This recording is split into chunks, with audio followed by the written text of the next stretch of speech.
Shaira, kamusta ka na? Hindi na kita nararamdaman na. Hindi kasi busy ito eh. Pero hinahayaan ko siya maging busy para mag-enjoy naman siya ng konti dun sa kanyang bansang pinuntahan. Pero bilang huling mensahe Amen. sa church na ito ngayong taon, pag-aaralan natin ng isang mensahe na makakatulong sa atin kung paano po tayo magtatapos ng maganda. Okay?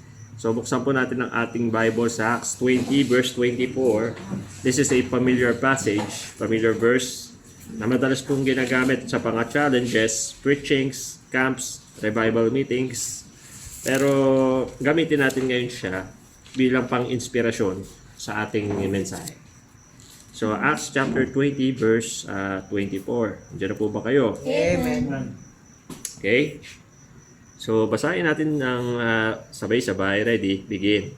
But none of these things move me, neither count I my life dear unto myself, so that I might finish my course with joy in the ministry which I have received of the Lord Jesus, to testify the gospel of the grace of God.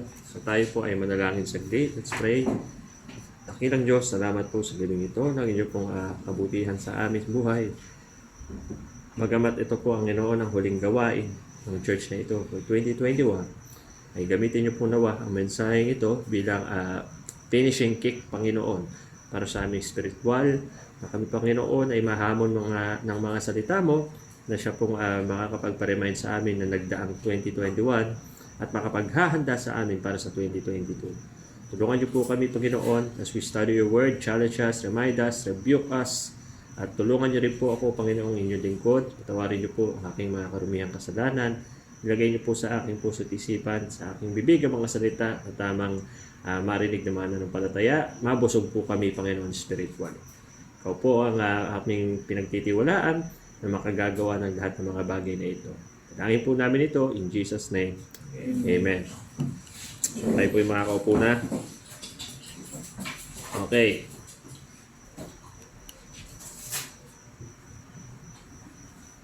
Okay, teka lang medyo may umano sa pointers ni Rhea sa cellphone niya. So, salamat Rhea sa pagpapayara mo ng phone at kayo mga online. Makinig po sana tayo ha. Huwag po sana kayong nakikinig habang nanonood ng TV. Kasi wala kayong mapapakinggan yan. Kung nandiyan kayo, online kayo, makinig po tayo na nakapokus po tayo sa salita ng Panginoon. Amen? So, ayun. Yung 2021, mas okay naman na taon kaysa sa 2020 in comparison. Kasi in 2021, parang ito na yung year of medyo nakarecover na eh. Ang lahat ng tao, ikaw, Pilipinas, ikaw din, ang church, nakarecover na ng paunti-unti by 2021. And we are looking forward for something great in 2022. Kaya ngayong anniversary natin, ang ganda eh. Increasing in love. Tema natin. Na habang tumatagal ang isang church, tumataas lalo yung pagmamahal sa isa't isa. Pagmamahal sa Diyos, lalo na. Pagmamahal sa gawain. Kasi yan ang pinakasentro ng lahat eh, yung pagmamahal ng puso eh. Okay? So, pag-pray po natin yung anniversary natin na yan. But because this is the topic for tonight, tapos na ang 2021, ilang araw na lang, siguro masasarap pa naman ang mga graham at fruit salad nyo sa 31. Hindi naman mo... Mandayo, Pastor. Ha? Sa mandayo na mga church, ano mo? Ay, hindi. Doon ako pupunta sa quarry. Titignan ko kung may manonood na naman ng Miss Gay doon. Meron pa ba? Wala na? Wala na. Matagal na walang... Salamat naman at tanawa na sila. Okay. Now, sa dinami-dami ng pinagdaanan sa 2021, alam nyo po, one of the highlights of this year sa lahat po ng tao is yun nga, nagkaroon ng bakuna sa COVID-19. Pero tayo, bilang mga individual, may kanya-kanya tayong highlight. Amen. Diba? Ikaw may highlight sa buhay mo. This year, ano yung nagkaroon sa'yo? Ano yung naging successful na ginawa mo? Or pwede rin naman na may highlight sa'yo na negatibo. May nangyaring di maganda. May nawala. May naiwan. May nagbago. Pwedeng gano'n. But, sabi ko nga lagi sa lahat ng mga preaching, laging choice mo eh. Kung paano ka magre-react.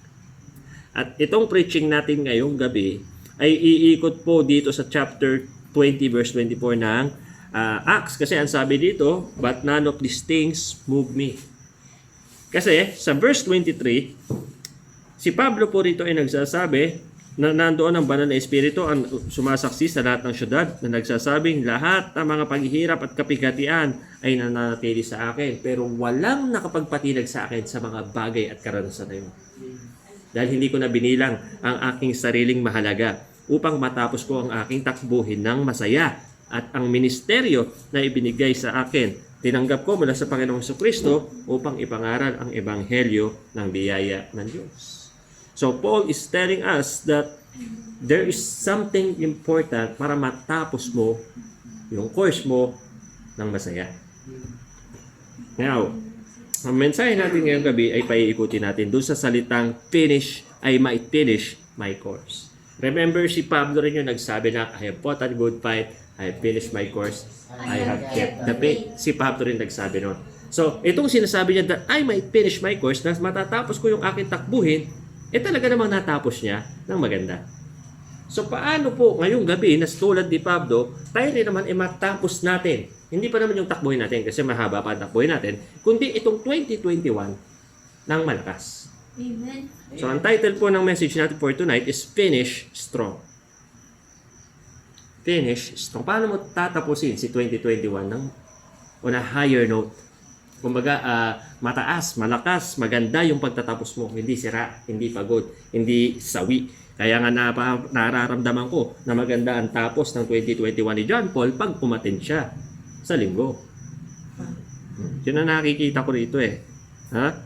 Magiging maganda ang tapos ng 2021 natin. Lalo na sa paghihiwalay ng taon, imbis na nakikipagputukan tayo doon, nagpe-pray tayo, Lord. Ha?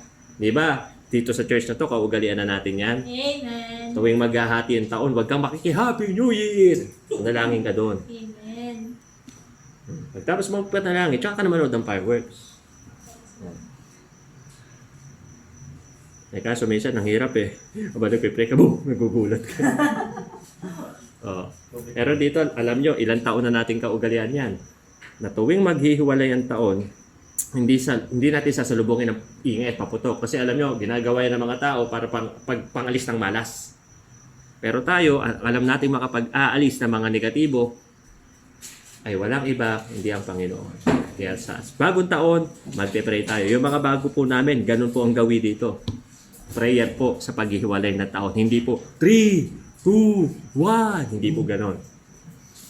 Kasi, mas naniniwala tayo na ang Diyos ang may magagawa sa lahat ng mga bagay. Now, to finish strong. Finishing strong, okay, is what Paul did when he decided to forget the things which are behind. It is the reason why Paul succeed na ministry kasi wala hindi niya na binilang na mahalaga yung sarili niya sa kanya. Yan ang problema sa mga tao. Ang pangit ng wakas mo, pag puro na lang alaala ng sarili mo ang pinapairal mo. Mas nakikita ko si Riang mas masaya ngayon kaysa nung unang iniwan siya. Wala pa kasi isang oras. Wala pa kasi isang oras. Hindi po, wala po kasi siyang sakit. Wala siyang sakit ngayon. At nagsabi naman kanina, babalik ako. Oh. Pero alam nyo, ang tamis na marinig yung salitang pag-iiwan ka, babalikan ka eh. Pero nung si Lord na nagsabi nun, sabi niya, surely I come quickly and my reward is with me. Sabi ng Panginoong Jesucristo, mas tamis yun. Amen. Kasi hindi mang-i-scam yun, babalik talaga yun eh. Diba? At yun lang naman, ito naman, ang point lang naman na lahat ng ginagawa natin ito ay nag-iintay tayo sa kanyang muling pagbabalik. Kaya, pagbalik ni Lord, babalikan niya yung kanya. Yan may nakita siyang blondie. Ay, iyakin to.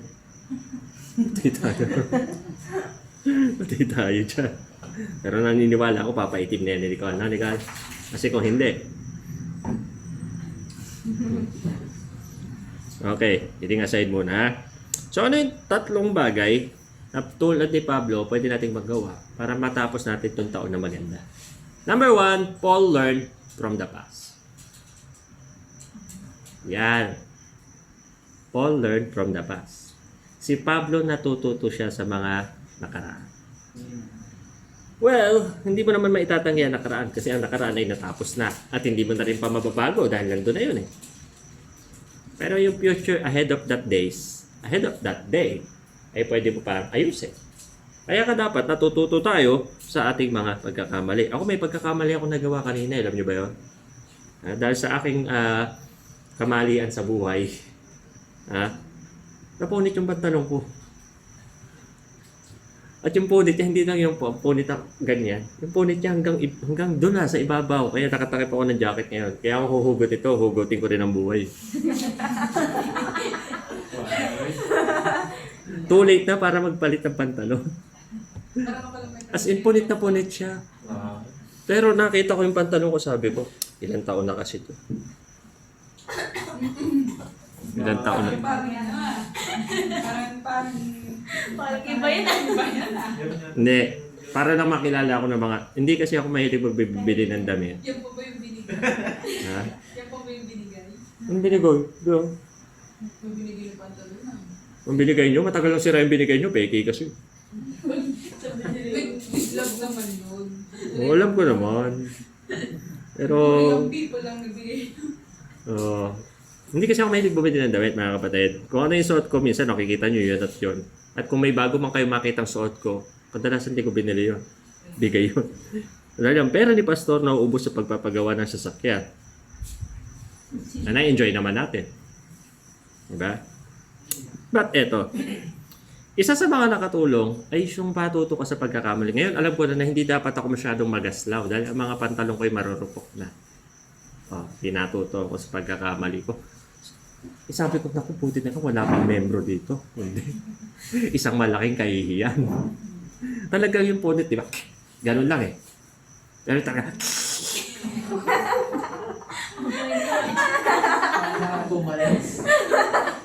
I know it's embarrassing, pero ginamit ko ito bilang ilustrasyon sa inyo. Bakit? Kasi, minsan yung mga pagkakamali mo sa buhay, kapabayaan mo eh. Kung ako lang naman ay nagbibili din ng pantalon ko, edi sana hindi ako madaling napunitan. Nakita mo talaga sa pantalon ko na talagang matanda na siya eh. Kasi yung kulay nito dati, hindi naman to ganito eh. Huwag kayo mag-alala, hindi ako nagpaparinig. Sa October siguro pwede pa ako sana pagpaparinig, pero ngayon hindi. Saka alam nyo naman, I can buy my own. Kaya ko naman. Pero kwento ko sa inyo, kasi yun nga, minsan, yung mga nangyayaring hindi maganda sa buhay natin ay bunga ng ating kapabayaan. Negligence. Si Pablo natuto siya doon sa pagkakamali niya. Alam niyo, isa si Pablo, ang problema niya, natakot siya na turuan yung mga member na magbigay. Kasi ayaw niyang paghinalaan siya ng member sa pera. Ayaw niya na mag-isip sila ng kahit katiting tungkol sa pera sa kanya. Doon siya careful na careful. Kaya lang, di ba, i-deprive mo yung mga tao sa dapat na tinuturo naman ng Bible para lang sa mabuting pangalan mo. Pagkapat sabi, a good name is rather to be chosen than riches. Pero, kung itatago mo naman yung katotohanan ng salita ng Diyos, what it will made you? Tingnan mo, na-deprive yung tao ng opportunity. Kaya doon, sa sobrang ingat lang naman ni Pablo, natuto siya ngayon. Ginamit niya ngayon yung Macedonian Church bilang ilustrasyon ng mga nagbibigay. Kasi yung Macedonia, naturuan niya, natuto. Kaya nga napakahalaga para matapos mo yung taon mo na maganda, you learn from your past. Amen. Hindi lang sa pagkakamali aplikado ito kundi pati ito sa mga mabubuti din naman. Amen. Natuto tayo na pag-outing pala. Dapat marami pagkain. Sobrang tuto natin. Ayun. Ang dami ko rin tinapon. Yung gulaman, ganyang kadami pa yun, ganyang kataas pa yun dun sa tinapon lang namin. Nag-swimming na yung mga langaw eh. Yung kanin na sinaing, Ate Joshua, nakarating pa ba sa inyo? Tinapon din. Matanis. Tinapon din. Yung mga Graham, pinag-uumit pa. Buti na lang, may mga hoarder dito. Wala na silang pinili. Hindi, meron po yung 5 pastor. Ang natutunan ko sa atin, next outing, puro hotdog na lang. Bumili ko Tol. Sabi ni Brother Abby, kahit sunog na hotdog to, tinitira eh. Tol. Sarap. Nakita ko nga yung hotdog tsaka yung uling, wala nang pinagkaiba eh. Kamukha na. Hindi mo na alam kung anong pinagkaiba ng hotdog sa uling, pero tinira pa rin daw. Yung walang credibility na. Ewan ko ba rito sa mga... Ang lakas kasi ng baga. Liyab yung apoy. Kaya nung isang picture na lang in-upload ko kasi lahat kayo nag-upload na. Isa na lang. Kumbaga, masaya ako, mapasaya kayo. Yun na lang. Yun na lang in-upload ko. At sabi ko, mauulit ito. Palagi ko mauulit ito. Pero kung babalik na yung iba, mauulit pa rin. At kahit bumalik na kayo doon, invited pa rin kayo. Sila pala, Brother Joshua, no? Sila. Kasi, yan, yung mga balak bumalik, hello sa inyo.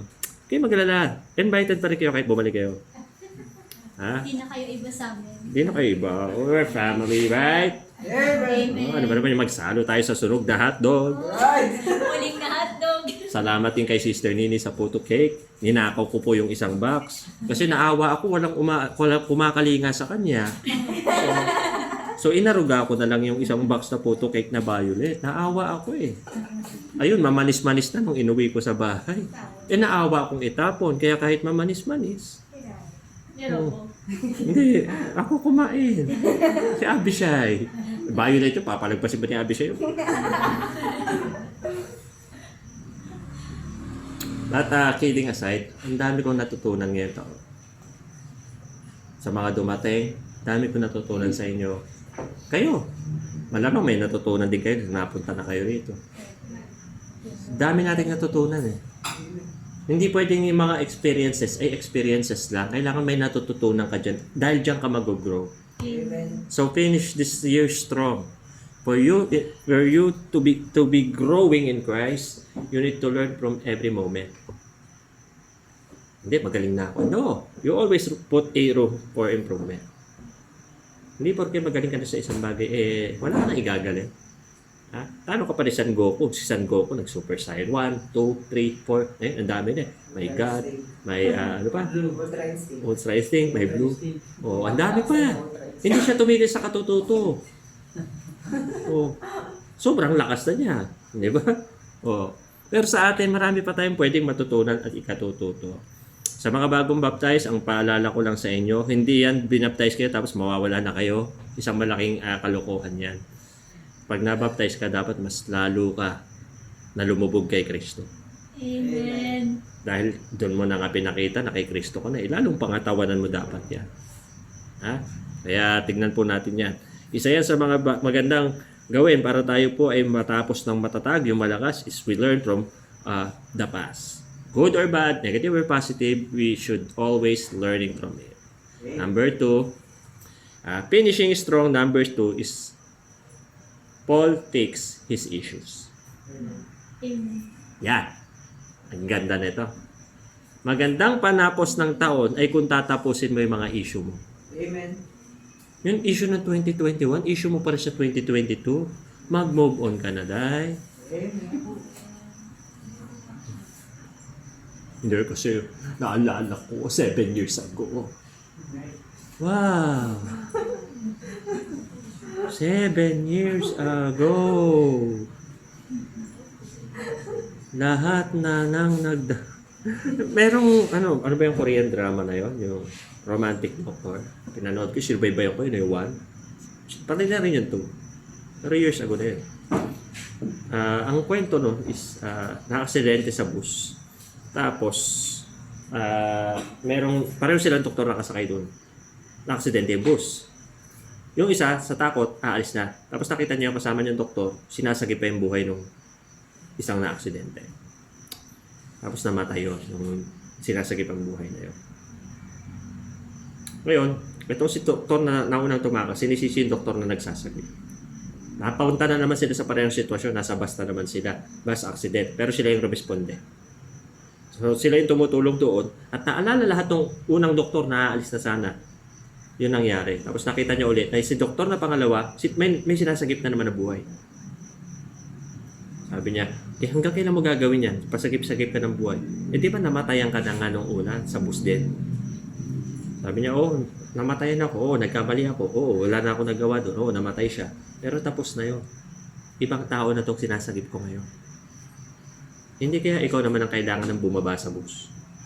So, he is talking about na ikaw, mag-ubod ka na. Tapos na yun, nakaraan na yun. How about us? Si Paul kasi marami din siyang issue eh. Sabi naman niya, di ba si Paul din yung nagsabi na siya yung hepe ng mga makasalanan. Oh. Sa usapang issue ng buhay, marami rin si Paul. Oh. Pero alam nyo, kahit maraming issue si Paul, hindi na natiling issue yung mga issue niya. Tingnan natin sa 1 Corinthians chapter 9 verse 21 and 22. Ang sabi doon, to them that are without law, as without law, being not without law to God, but under the law to Christ, that I might gain them that are without the law. Sila na mga wala sa batas o yung mga hentil ay aking tinulungan upang sila ay aking matulungan. Okay? 22. To the weak, sa mga mahina, naging mahina din ako para makakuha ko rin ang mga mahina. And I made all things to all men that I might might by all means save some.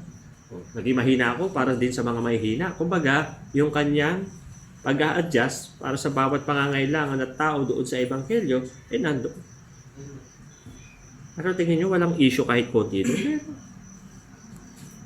Tandaan nyo, si Paul, hindi siya simpleng tao.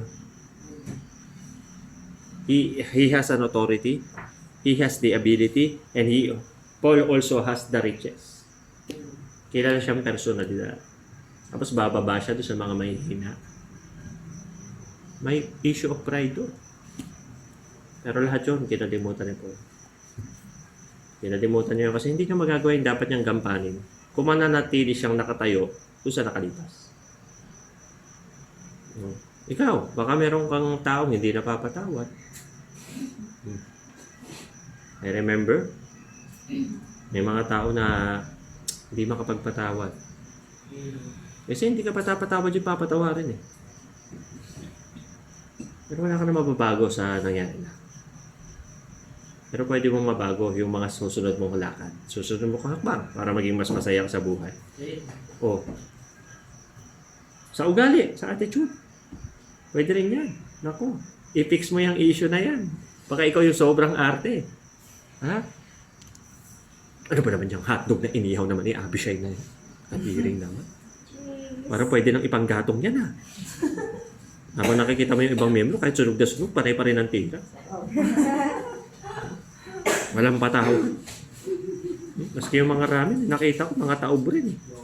Hindi lang inubos yung sabaw, pero yung burger ni Ria, hindi rin pinatawad. Alam ko may nakatatlo dyan. Hindi ako mai-scam. Sabi ko, ilola ako. Yung French toast, oh. Talaga dumarating pa.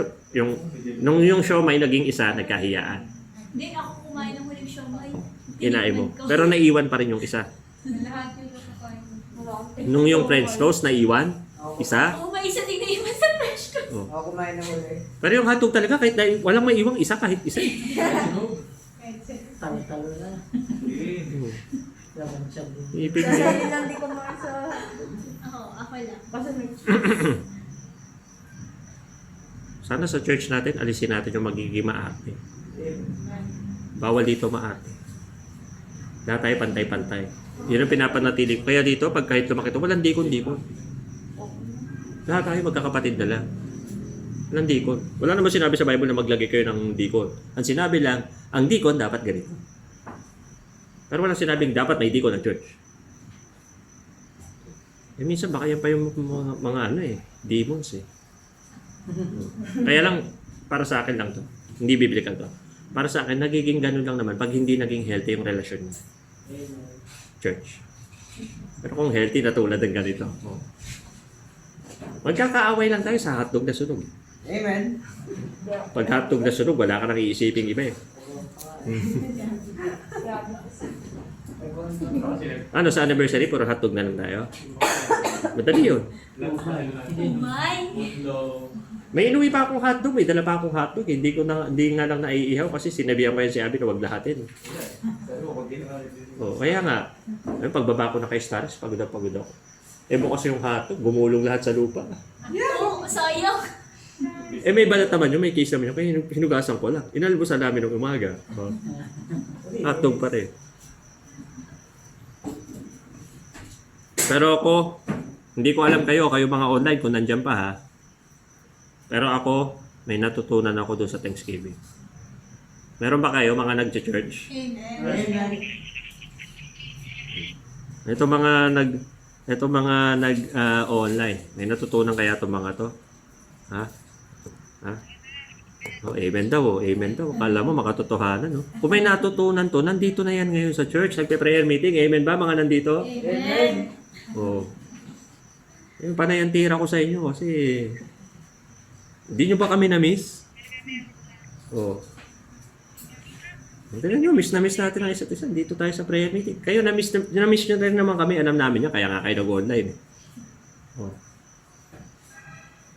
Pero, sa kabila ng lahat, isang magandang paraan para matapos natin yung taon ng tama is yung ayusin na natin yung issue natin. Tatawarin mo na yung na may problema sa'yo. Amen. Magpatawad ka naman. Ha? Hindi pwede. Paano patatawarin? Hindi naman humingi ng tawad. Hindi na kailangan humingi ng tawad. Hindi mo papatawarin yung tao dahil humihingi ng tawad. Papatawarin mo yung tao dahil yun ang sabi ng salita ng Diyos. Forgive them. Amen. Diba? Amen. Forgiving one another. Amen. Kaya ako pinapatawad ko na yung mga nang-iwan sa akin. Pinapatawad ko na sila. Pwede mo naman patawarin pero patayin mo pa rin. Oh. Gano'n ba yun? Be kind to one another and their heart. Forgiving one another. Amen. Like, pinapatawad na kita sa tapos ko na yung project, hindi mo na ako binalikan. Pinapatawad na kita.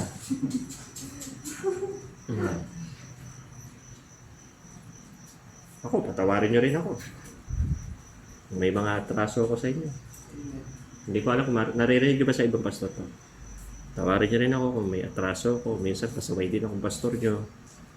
Hindi din magaling ang pastor nyo. Pogi lang ako, yun lang talaga eh. Ano? Makatila. Nagre-reklamo ka? Hindi po. Makatila po.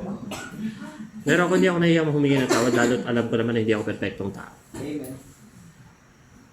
Mas gusto kong humingi ako ng tawad. Kasi baka mamaya, naiipon na pala yung galit sa akin ng member. Gusto na pala akong patayin. Habang nagpe-preach ako, barilin na lang ako rito. At ako din naman pinapatawad ko na kayo sa mga kawalangyaan nyo. Ha? Lalo yung mga kumapang-asar sa akin, yung mga nang-aasar sa Sorry akin. na po. Parang hindi ako pastor nila. Kung asarin nila ako, pinapatawad ko na kayo. I love you, Pastor. Kidding aside, isa yan sa mga nagpapapanatili sa church na ito eh. Bakit nakatayo pa rin ko eh? Kasi dito, hindi pataasan. Pangit sa member yung mga nagpapata. Baka naman mamaya, sa anniversary natin, may mga gown na pong rumampa. Walang ganun. Hindi passion shooting. Kaya okay na ba tayo? Sa ko, pag meetingan na natin, mag-gown ba kayo sa anniversary? Amen. Mag-set ka na lang ng color. Barot saya na lang. Yung nakagano sila. Ba, doon sa kabila, ang saya doon sa kabila. Di ko alam kung ano meron doon, pero parang, ang popormal na mga to Parang mga naka-orange sila. Di ko alam, parang kasal eh. Base sa nakita kong suot ni Pastor, parang may kinasal doon. Maging yan. O doon sa mga bago. Ayusin nyo na yung issue na yan. Magpatawad na sa dapat patawarin. At humingi na rin ng tawad sa mga dapat hinga ng tawad. Kasi pag dinala mo pa yun sa 2022, buong taon mo na pangit. Amen. Pero kung dadalahin mo ang pagpapatawad ay kalayaan para sa 2022, masaya ka na ulit. Diba? At doon naman sa mga undecided pa, dahil ito mga nasa online, pag-pray pa rin namin kayo. Hindi kami mamimilit, di rin kami mangungumbinse, lalo na. Pero hindi rin namin kayo itataboy. Pero hindi namin kayo tinratong iba. Yun lang yung may pagmamalaki namin. Amen. Hindi namin kayo tinratong iba. Sabi nga, para mantagal na natin magkakakilala. Ay, oo naman. Kasi, eto, church na mga baliw to eh. O, tapos, isa Si rin, Pastor baliw din. isa rin palang baliw to si Brother Joshua. Si Sister Rini, tingin nyo baliw ba to? Ay, oo naman. Oo, isa rin baliw to. Mayroon akong dance video niyan eh, nung nandun sa games. Binidyo ko yun eh. Kaya lang di ko muna nilalabas. Send sa GC. Hindi ko isa-send sa GC, pero pag binigay niya na yung Thanksgiving offering niya, buburahin ko na yun. Joke lang po ha. Baka maniwala kayo. Pero yung video, totoo meron talaga yun. Now, thirdly, para i-fix natin ang issue, yan, dapat fix yung issue. Tapusin na malakas, i-fix yung issue. Ha? And lastly, para ma-fix natin ang issue, kailangan we learn to give ourselves to God. Amen. Baka naman hanggang ngayon, hirap na hirap ka pa rin sa Panginoon kasi puno ka pa rin ng sarili. Alam nyo si Paul, sabi niya, I have fought a good fight, I have finished my course, I have kept the faith. Siya rin yung nagsabi, to count them but damn that I may win Christ. Amen. Achievements, recognitions, lahat ng mga possessions, binilang ni Paul bilang dumi. Dumi ng tao, yun dang kasi sa Bible, dumi ng tao yun. Binilang niya bilang dumi para lang makuha niya si Kristo. Pwedeng matagal ka na sa church, pero hindi ka pa rin na ganong katindi o kasayang Kristiyano kasi puno ka pa rin ng sarili. The best way to start the year and to end the year 2021 is to seriously, kailangan bilisan ko na po kasi malulobat na si Maria Pe. Yeah. Is natutunan natin na itong sarili natin, hindi atin. Buhay mo, hindi sa'yo yan. Bago ka magde-decide, Lord, kung ano yung sa'yo. Kung ano yung sa'yo, I will settle to it. Amen. Mahirap kasi yung gusto mo and you will settle to it. Kasi pag gusto mo lang, walang favor. Iba pa rin yung kahit ang pangit tignan, pero dahil yan ang gusto ng Diyos, ay God's favor. Ha? Brother Joshua, kahit anong gawin mo, Makanada ka, dito ka, bahala ka sa buhay mo. Support lang kita. Yan lang ang masasabi ko. Yung magpapaalam dito yung pastor para pagpastorin ko, support lang kita. Ganun lang pa rin, support lang kita. Ha? Pero pag dumating na sa point na kailangan mo nang mamili, support pa rin kita. Kidnapin ko lang naman si Jabin, yun lang naman ang gagawin ko. Joke lang. Hindi po kasi ako yung pastor na possessive eh. Nasa akin ka lang. Aileen nga, ilang beses to. Doon na po ako sa bulihan. Kay Pastor Jim. Oh, sige, punta ka ron. Iso-soul win ko si Stephen para siya dito. Ba't di na lang ngayon? Para siya dito. Ba't di na At lang pagbalik po mo, kayo, hindi Pastor? kita tatanggapin. Ganun lang naman ako eh. Oh, sige. Oh, sige. Ba't di nyo na lang po kayo siya isolve para kasama na kami dito? Hindi, nakakot ko yun sa'yo eh. Para pag umalis ka eh. Oh, kaya niyan. Oh. Ito yung nakita ko pamatay na ginawa ni Paul. Kaya ang ganda nung tapos niya. Kasi yung sarili niya, parang wala na siyang pake. Wala akong pake. Basta kay Lord na yan, kay Lord yan, kay Lord yan. Puro siya ganun. Kaya nga nung outing natin, ang laki ng abonong, wala na akong pake, kay Lord yan. Sira-sira budget ko. Budget yan eh. Pero sira-sira budget ko. Pero by looking at how you enjoyed the outing and how you enjoyed every moment of it. Amen. At kahit tapos na. Yung mga pag-upload nyo, andun pa rin. Lahat yata kayo talaga nag-upload eh. Nag-My Day, yung upload ni ganito, inulit ni My Day ni ganito, paulit-ulit. Kaya isa na nga lang talaga inano ko sa sobrang dami na eh. Oh. Pero nakita ko parang, nung nakita ko yung picture natin na buo, laking pamilya nito. Pero mayroon pa rin konting ano sa loob ko na sabi ko, sino kaya mawawala? Kasi natutunan ko na sa mga kumakain lang ng ubas dito. Ba talagang nakaririwasa sa buhay? Oh. Sana nakakarating yan dito. Sana all. Napansin pa no? Pero yun nga, Paul finishes his life in the ministry and he knows him in himself that he fought a good fight. You can fight a good fight if you don't know how. And if you will fight for yourself and you will fight alone, mahirap. I have finished my course. For us to finish the course, then there's no stopping. Hindi ka pwedeng huminto. Ang dami mo ng sinakripisyo, kaya ka patitigil. Amen. Diba? Dami mo ng pinagdaanan eh. Tapos ikaw pa yung magbabata-bata na kasi. Tsaka ka pa hinto kung pwede ang dami mo ng pagsubok na nalagpasan. That's what I'm telling myself then. Yung sinabi ng mga kasama natin na sana kayanin ni Pastor. Kung alam niyo naman kinakaya ni Pastor at lalo na namang dadagdagan ng kapasawayan nyo, baka bumigay yan. May imbiyer ng beauty niyan.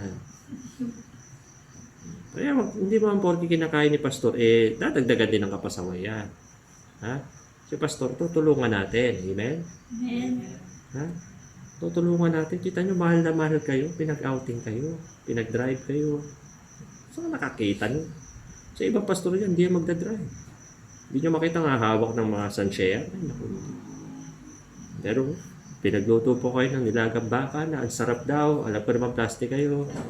Masarap po talaga, Pastor. Sarap talaga. Alam ba na yan? Amen, masarap po, masarap. Masarap. Sabihin ko na lang masarap. Baka mapulpito ako.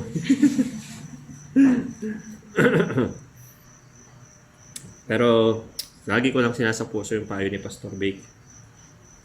Ron, mamahalin mo lang. Ginagawa ko naman. Kaso talaga sa pagmamahal, may mga pasakit at kasakitan talaga. Sabi nga ng aking pinakamamahal, sobra ka kasi magmahal kaya kung masaktan ka, yan din. Ayaw mo ba saya? Ay. Hindi lang siya. I finished my course and he kept the faith. Why Paul kept the faith? Because for him, it is the most important possession of his life. Brothers, sisters, onliners, ano po yung pinakamahalagang possession nyo? Hindi matatapos yung taon na maganda kung yung possession nyo sa buhay, material pa rin. The greatest possession a man can get is his faith in Jesus Christ. Bakit? Kasi wala makakaagaw niyan eh. Pero mawawala yan kung ipapaagaw mo. Okay? So, friends, brothers, sisters, onliners, finish strong. Huling service na natin ngayong taon. Nawa, matuto ka sa nakaraang taon. Ayusin mo na ang problema mo. Bago magsara yung taon. Yung may utang sa'yo, patawarin mo na. Pero i-chat mo. Brad, kamusta? 2022 na sa linggo, Brad. Baka naman. Oh. Pero kung ikaw naman yung may utang, ayusin mo na rin naman. Ay, saya na. Ako, kalimutan natin. Hindi porke mag-iiba yung taon, yung utang natin, makakalimot na rin kasama ng hangin. Ayusin na yung mga issue. Dito sa church, Kung meron may problema sa akin, lumapit lang sa akin sa Sunday. Akong bahala sa inyo. Mag-uusap lang naman tayo. Heart to heart. Ano ba yung mag-usap tayo heart to heart sa harap ng pangapagkain, di ba? Ang problema yun. Basta, huwag matatapos yung taon to na may issue ka. Kasi mabigat yan. Panira ng bagong taon yan. Amen? And thirdly, sana sa 2022, lahat buong ikaw kay Lord na. Kasi yan ang magpapabigat ng buhay mo. Pag ang dami mong reservation sa buhay. Paano yung pamilya ko? Paano yung pamilya ko? Paano yung pamilya ko? Kasi Diyos ang bahala. Paano ako? Diyos ang bahala. Pastor, pagtatrabaho ko, hindi na ako atin ng prayer meeting. Pag nag-prayer meeting ako, paano naman kami? Diyos ang bahala. Dati naman, wala kang trabaho ganyan. Diyos naman na naging bahala. Ay, mag-resign ka na. Bahala ka, di kita pipilitin. Okay, so sa mga online, magandang gabi po sa inyo. Tayo po tumayo. Tayo po ay manalangin.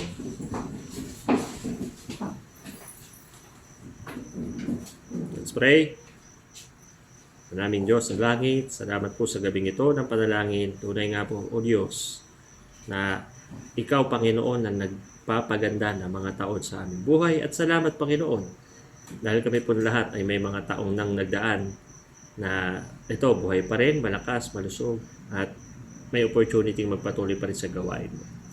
Kaya ngayong gabi, Panginoon, sa huling service ng taon, ay tulungan niyo po kami sa church na ito na ang aming po napag-iralan ay mag-iwan ng lesson sa bawat isa. That we learn to appreciate everything na ine-enjoy namin mula sa iyo.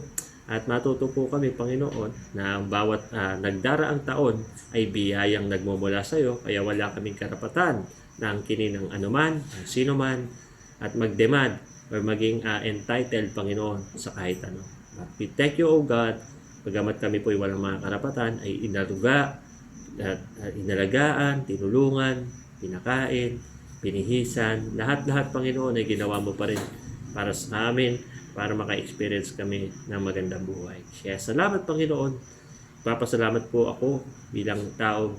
Papasalamat po ako bilang pastor. Papasalamat ako bilang Kristiyano sa lahat ng kabutihan mo sa akin, sa ng aking mga kasama. Papasalamat po kaming lahat dahil napakabuti nyo sa amin. Marami kaming atraso sa inyo sa nagdaang taon at nananalangin kami ng mataimtim, O Diyos, na mas kumonte o mas malimitahan ang mga pangit na magagawa namin sa inyo sa taong ito parating.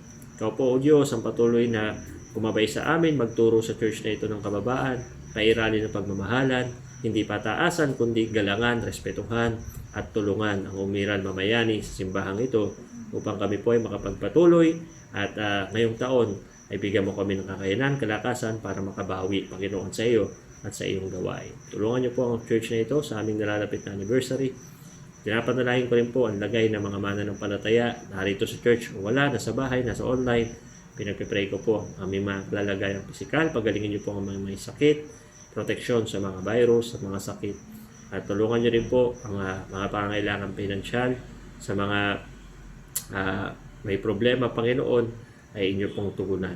Tulungan niyo rin po ang mga spiritual naming kalalagayan. Nalayan ko po na matuto ang lahat na isuko ang aming mga buhay para sa inyo upang ma-appreciate namin yung ganda na mga hinihanda mo para sa amin. Salamat po sa gabing ito. Salamat po sa bawat isa. Nagpipray ko po ang iba niyong mga simbahan, Amazing Grace Family, maging Panginoon, yung mga narito ngayon sa church na nagpipray, mga nagtatrabaho, patuloy pong kalakasan, pag-iingat sa pagpasok, at patalangin ko rin po ang discernment para sa bawat isa upang makita namin yung kalooban mo na higit importante sa lahat. Salamat po na marami. Dalangin po namin ito in Jesus' name. Amen. Amen. Amen. So sa mga online po, mag-pray po kayo dyan sa bahay nyo if you want to join this prayer meeting. Bagamat not in the flesh, by in the spirit, mag-pray po kayo dyan sa inyong mga bahay. So yun lamang po. Patuloy po kayo mag-join sa online prayer.